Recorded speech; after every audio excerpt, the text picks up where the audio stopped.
Le coronavirus aux conséquences très concrètes pour les propriétaires franciliens. Si certains d'entre eux privilégient les locations courte durée, comme sur Airbnb par exemple, eh bien l'absence de touristes a fait évoluer les habitudes. Certains biens se retrouvent désormais sur le marché traditionnel. Illustration dans ce reportage BFM Paris dans le 20e arrondissement, avec Laura Tapiro, Emmanuel Lebon et Cléla Buriot. Mathieu respire enfin après avoir quitté cet appartement dont il est propriétaire pour un logement plus grand. Il le louait sur Airbnb, mais après le confinement, il a décidé de revenir à la location traditionnelle.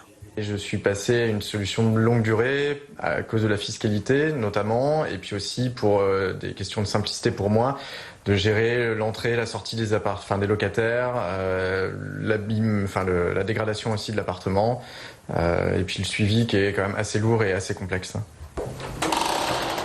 Bonjour. Bonjour monsieur. Allez-y, rentrez. Merci.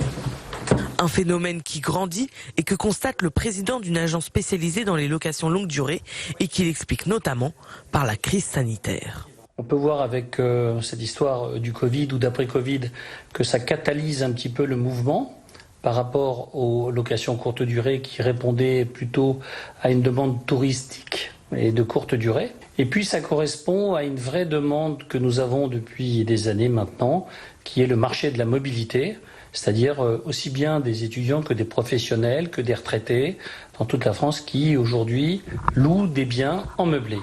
Alors que les propriétaires se détournent d'Airbnb, les biens alloués s'envolent.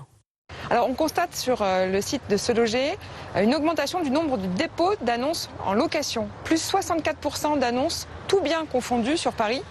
Mais par contre, ce qu'on constate sur les mois de mai, juin et juillet, date à laquelle on a réalisé cette enquête, c'est qu'on a moins 23% de recherche en ce qui concerne les biens alloués, et ce sur Paris. Avec la crise du coronavirus, les touristes sont moins présents et les appartements saisonniers restent vides.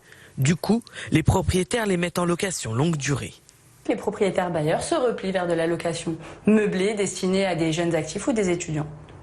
À Paris, les loyers ont augmenté de 1%, comptez 822 € pour un studio vide et 934 € pour un meublé, selon le baromètre des loyers de Se Loger.